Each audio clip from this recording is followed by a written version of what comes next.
Hey guys, ఇప్పుడైతే మనం వండర్లాకి వచ్చేసినాం. ఇక్కడ నేను మా ఫ్రెండ్స్ చాలా ఎంజాయ్ చేసినాం. ఇక్కడైతే 50+ వాటర్ రైడ్స్ ఇంకా మెకానికల్ రైడ్స్ అనేవి అవైలబుల్గా ఉన్నాయి. ప్రతి టికెట్కి 30% ఆఫ్ కూడా ఉంది. మేమైతే రోలర్ కోస్టర్తో స్టార్ట్ చేసినాం. రైడ్ స్టార్ట్ అయినప్పటి నుంచి ఎప్పుడు ఎండ్ అవుతుందా అని వెయిట్ చేసినాం. కానీ it was the best experience. ఇంకా జీపుల్కి వస్తే మంచిగా పైకి తీసుకొని పోయి మొత్తం వండర్లా వ్యూ మొత్తం చూపిస్తుంది.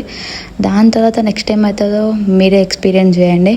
ఇంకా ఇక్కడ నేను కానీ అయితే చాలా ఎంజాయ్ చేసినాం. ఇక్కడైతే కిడ్స్కి సపరేట్ జోన్ కూడా ఉంది ఆడుకోనికి. ఇక్కడైతే రెయిన్ డ్యాన్స్ కూడా ఉంది. చాలా ఎంజాయ్ చేసినాం. ఇంకా ఫుడ్ విషయానికి వస్తే next level. Different type of స్టాల్స్లో different type of variety foods అనేవి సెల్ చేస్తున్నారు. ఇక్కడైతే మేము మళ్ళీ కిడ్స్ జోన్కి వచ్చేసినాం కన్నయ్యని తీసుకొని. చాలా ఎంజాయ్ చేసినాం కిడ్స్ జోన్లో. కన్నయ్య కూడా చాలా ఎంజాయ్ చేసినాడు. డిఫరెంట్ టైప్స్ ఆఫ్ స్లైడ్స్ కూడా ఉన్నాయి ఇక్కడ ఆడుకోనికి. ఇక్కడైతే మాయాదీపంలో పిల్లమరి రాజు కూడా ఉన్నాడు. ఇంకా డిఫరెంట్ కార్టూన్ క్యారెక్టర్స్ ఉన్నారు పిల్లల్ని ఎంటర్టైన్ చేయడానికి. ఇంకా వేవ్ పూల్ అనేది నెక్స్ట్ లెవెల్ ఎక్స్పీరియన్స్. అది చాలా ఎంజాయ్ చేసినాం అందరం.